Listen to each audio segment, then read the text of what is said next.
Welcome to A Better HR Business, the podcast that looks at how HR consultants and HR tech firms grow their businesses and how they help their employers to get the best out of their people. Remember, for show notes and downloads, go to www.getmorehrclients.com/podcast. That's getmorehrclients.com/podcast. Okay, let's get started.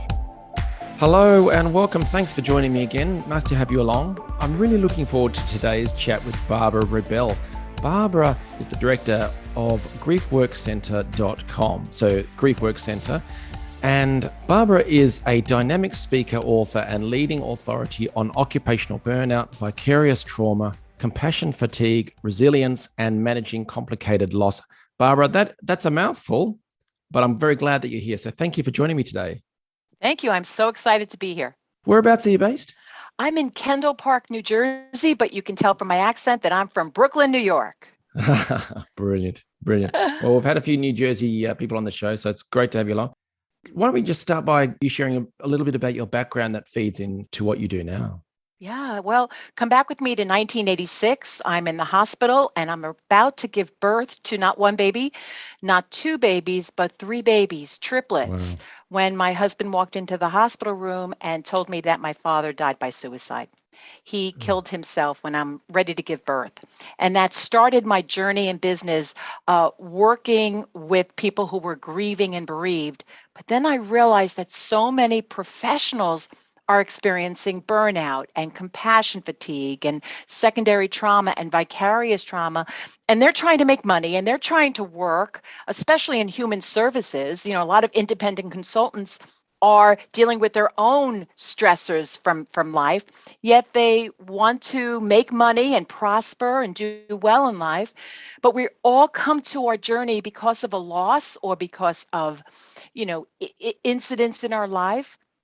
And so that's what started me on this journey, making me realize that if we don't take care of ourselves as independent consultants, there's no way we could prosper and help other people with their issues. So that's what brought me here. And I think all of us have a story that brings us to the room. Absolutely. Do you know, and I'm sorry to hear of your loss, Thank you. but I'm glad that you've used that in a way to help others. So thank you for sharing that. The pandemic has brought all of this to life and added such stresses and pressures. I know there's a large HR group online where there's all sorts of discussions, but there was an interesting comment in there about where do you go to vent and let off steam, because an HR person is the focus of so much pressure within an organization, and then consultants helping their clients and the employees within there. So it's such a complex area for an HR person and an HR consultant to deal with. What are the kinds of things that they need to be aware about to help themselves and to help others? They need to recognize that they're dealing with more than just burnout. When you're an independent consultant working in HR, you're helping them with employees who are burned out and implementing strategies to help the business prosper. Recognizing also that you too may be burning out. But because of COVID-19, what you just mentioned, they're also experiencing compassion fatigue. Many people are just exhausted from the stories that they hear. And because you hear those stories of people who are traumatized because family members died from COVID or they weren't allowed to see their family members in the hospital, all those stories you hear about in the media, if you weren't intimately, attached to a story, you can experience secondary trauma and vicarious trauma. And so you have to realize that your brain can handle all of that, the stressors, the loss, the world going into this, abyss. And it affects not only the employees and the HR, but it affects you as well, because we're all human. So we're all intimately impacted by COVID, and we're all trying to just do the best that we can. So we have to recognize that sometimes it's not just taking a warm bath or going to sleep early or exercising or eating right. It's not only all those wellness things, but you have to move maybe to even counseling or identifying diaphragmatic breathing or mindfulness or cognitive behavioral therapy, or even grief therapy or grief counseling. Because we're impacted, and it's affecting every part of who we are as an independent consultant, or we're seeing it in the businesses that we're helping. We're bombarded by it. And that's why we need to truly focus on transforming ourselves. We can't help businesses transform and become and grow if we don't transform. So there are 3 ways we do that. And so when I'm talking to independent consultants, the first thing I'll say is that before you help businesses play to their strengths, you Mhm. need to play to your own strengths. So what are your strengths? How do you put them into practice to build your career resilience? The second thing is, before you focus on helping businesses grow, you need to focus on your own growth mindset. And that begins with your core values. What are your personal values that help you work each day with these stressed out HR? And the last thing is, before you help businesses track their goals, because we're all goal driven, you have to track your own goals by creating, basically an action plan, or even a well-being action plan to manage all the losses that you hear about. Because we also have to recognize, I'm a thanatologist, so my specialty is sudden violent death. And when I'm brought out into HR, they're bringing me in because there was a suicide, a homicide, drug overdose death. Employees are leaving.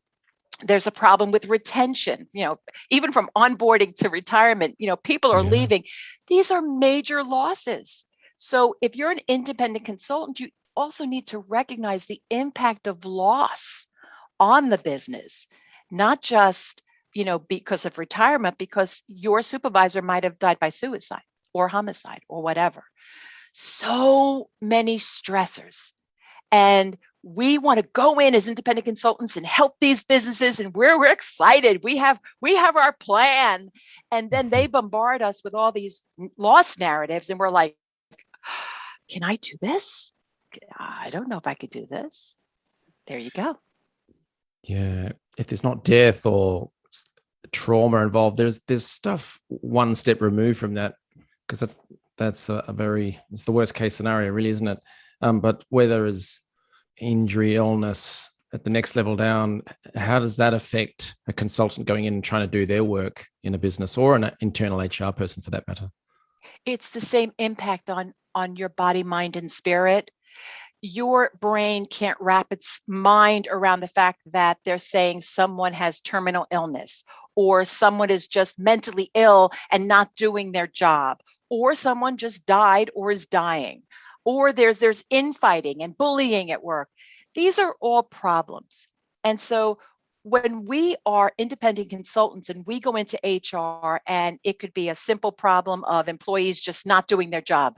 I don't know what's going on with him. He's just not, it could be as simple as that too. He might have a family member who's terminally ill and they're not doing their job.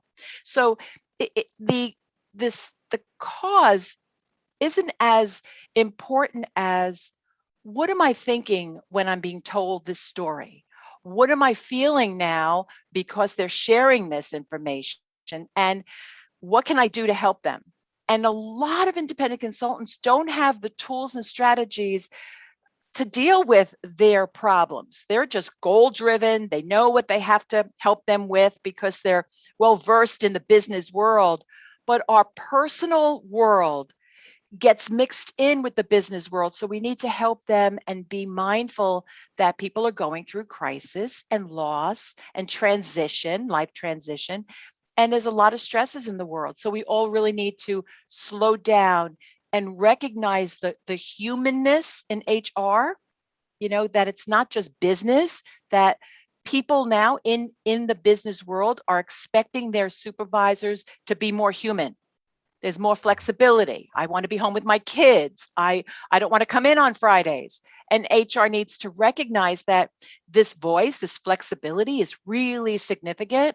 So the leaders of organizations are now dealing with all these new stressors. Well, why all of a sudden they have all this control? Where's it coming from? Well, there's a voice. But with that voice, now leaders are losing some control, and employees are gaining control. So we need that balance. And that causes stress. So as independent consultants, we really need to recognize, again, the humanness that's going on in the office, and be culturally aware and recognize the losses, and move slowly as we provide support. It used to be do this, let's get this done. Now we need to pause and say, how are the employees feeling? How are they dealing with the changes? How can we kind of navigate this in a different way to deal with the pain points? It's very different than it used to be. Years ago, I'd be, let's do this, and this. Let's have a team meeting. It's not that way anymore. It's more touchy-feely, which is good because I'm a thanatologist. I'm a grief professional, so I'm good with touchy-feely. But most businesses are not. Speaking of business and the values side of things that you mentioned earlier, I was recently speaking to an audience around starting a business and making the transition from being an in-house professional. And one of the elements to all of that was knowing your own strengths and preferences and all that sort of thing. And you reminded me of the saying, know thyself. So you mentioned values, and values is such a big term. Can you drill down into values a little more to help people understand either the transition into running their own business, or if they are running their own business already, how to make use of their values to know them and develop them so that they're playing to their strengths and it can actually produce better outcomes and a better business? I just did this last week and the chat bar lit up. I said, tell me, what are your core values before we even begin? And most people in the chat bar said, money. I want to make money. It's all about money. And I'm like, that's great. But if we look at your core values, it sets the stage for your own making meaning of your life as an independent consultant. What does it mean to be an independent consultant? So you have to move to your core values. Maybe that's hard work so you can make money, or loyalty to my business so I can make money, or my core value may be my family, and that moves to making money. So we have to dig deeper. And then I would ask, what evidence do I have that I'm actually living my personal value? Is it my passion for life? Is it that I'm committed to what I'm doing? Is it because I'm brave? What evidence? You have to look at what's in front of you that, yes, I'm living this. And then if I have inherited a value that has been passed down to me from someone in my family or from my culture, what does that inherited value mean to me? And what I'm seeing in the chat bar is that people say, I have this value from my grandmother. She valued hard work, or my great uncle valued this, and now that's instilled in me. And you could sense even in a chat bar, in a webinar, that they're taking such pride in the fact that they're carrying down this value from a family member. Also, I would say, do I share the same values as my personal hero? So let's take you for example. Who's your personal hero? And what would you say? Who is my hero? And do I share the same values as that person? What would you say? I have a few in my life, not necessarily famous people, but yeah, I mean, there's some people one man who's instilled in me the love of principle-based leadership. Yeah, that's an example of someone I've tried to adopt their values. Yeah. That's great. And I'm so glad that you shared with me it's a human, because lately people in the chat bar are sharing that it's their dog. Their dog is their hero. They couldn't have got through COVID without their pet. Someone even said my iguana. I'm like, why? But okay, I'm not going to get into that right now, but okay. We don't judge. We just blah, blah, blah. Yeah. Also, I would say, do my values help me know what I need for myself to mitigate the stressors in my job, burnout, compassion, fatigue? And those values could be my own personal vision, my sense of community, how authentic I am.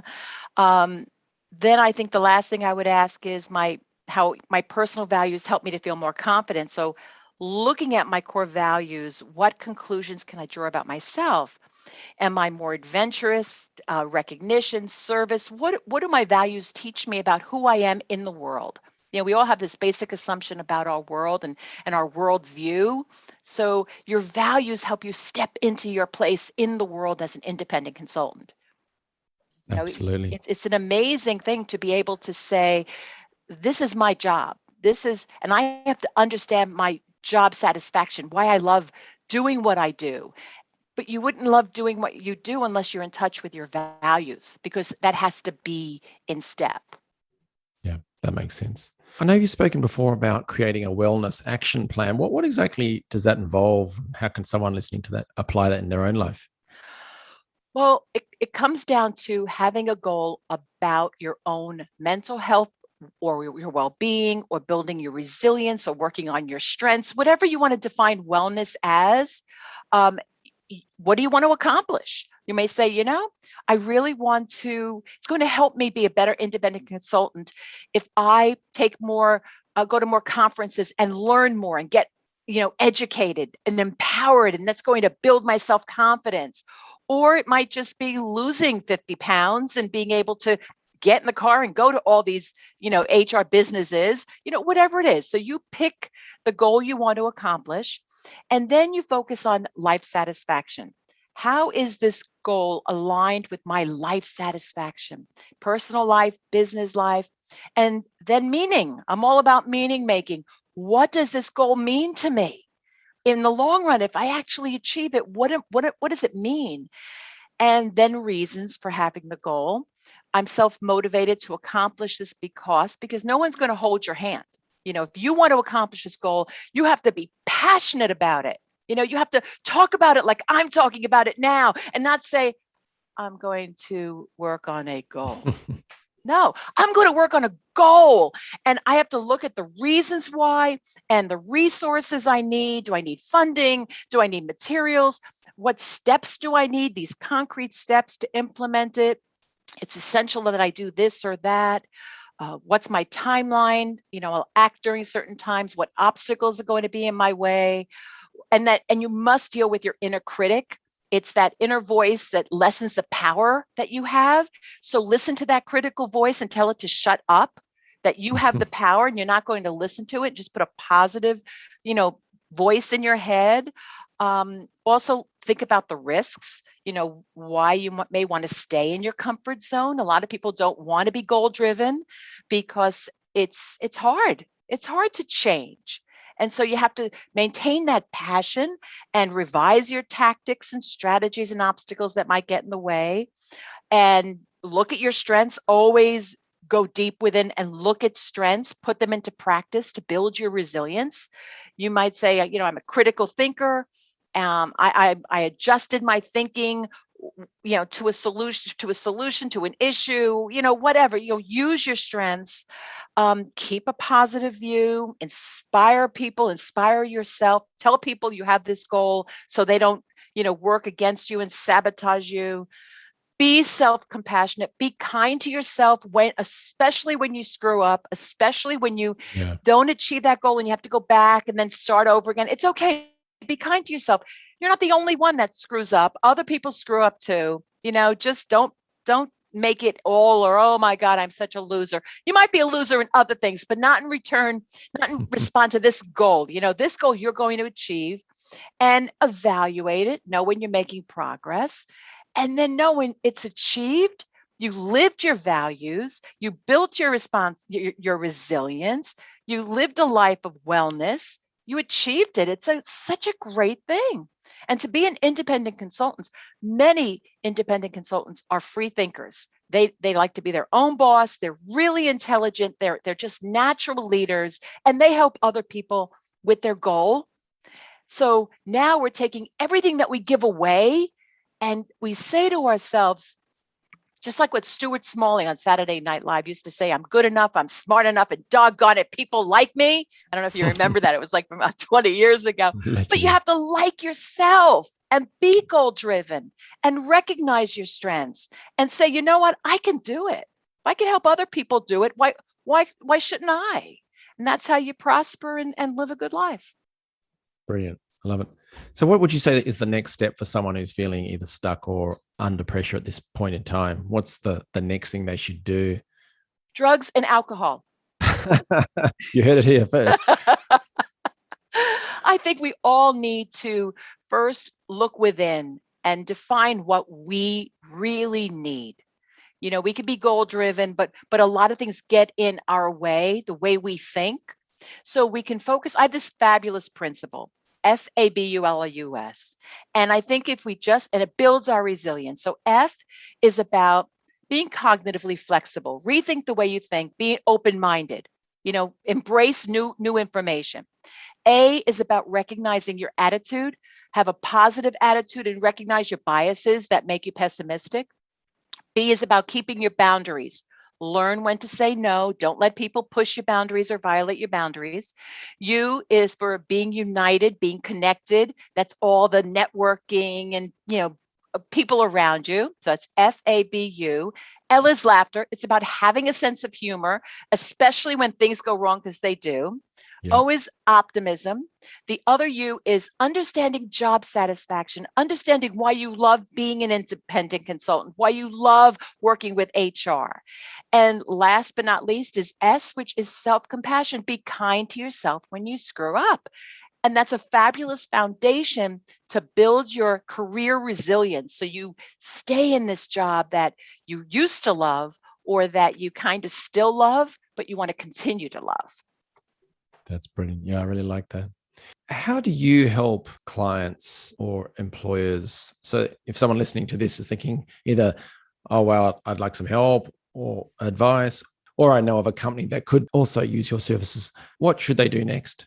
I'm a keynote speaker and I am brought out live. And now this last year, it's been all webinars, helping HR, helping organizations manage the stressors in the workplace. So I basically maintain a healthy workplace and I help independent consultants help workplaces stay healthy. But I do that through my live trainings and my online trainings. I don't work one-on-one anymore. I'm just too busy with my keynotes. Yeah. A lot of people want me to coach them. I could give them information, but basically I blah, blah, blah, blah, blah for a living. That's basically well, what know I your do. strengths. Know your strengths, exactly. know your preferences. Nice. So yeah, what should they do next? Go to the website? Is Go to the right? website if you want more information. BarbaraRubel.com, BarbaraRubel.com. If you experienced a loss by suicide, I wrote the book, But I Didn't Say Goodbye, Helping Families After a Suicide. That's available on Amazon. I've also written a lot of chapters in books and other courses. So you could just plug in Barbara Rubel on Google and I come up too if you want to read more of my work. Brilliant. Yeah, so that's barbararubel.com. And yeah, do have a look around the site. There's lots of stuff and there's lots of, the books that you mentioned, the chapters and contributions, and also all the speaking side of things. So if you've got an audience that could benefit from Barbara's wisdom and advice, definitely connect the two together. Or if you would refer in a potential client, get in touch with Barbara. But yeah, barbararubel.com to learn more. Barbara, this has been fantastic. Thank you very much for sharing your advice. And there's plenty in there. I would suggest if you're listening to this on the go, folks, go back and listen through to some of those steps there because, there's some great advice. Any parting words, Barbara, on just how to take what's been a dreadful time and turn it into something a bit more positive going forward? Mm-hmm. Appreciate the moments of awe. Like just take a moment, take a breath, look outside, look at the sky, have a cup of coffee, call a friend you haven't spoken to a long time, and just breathe. People are forgetting to breathe. It's that simple, and finding something to laugh at. That's how I cope. Laugh, breathe, be mindful, and appreciate the fact that you're still breathing. Well, Barbara, thank you very much for joining me today. You're welcome. Thank you. Thanks for joining us today on A Better HR Business, the podcast that explores the world of HR consulting and HR tech businesses. For show notes and downloads, go to www.getmorehrclients.com/podcast. That's getmorehrclients.com/podcast. Remember to subscribe and share the show with any friends who are busy growing a HR business. Thanks and see you next time.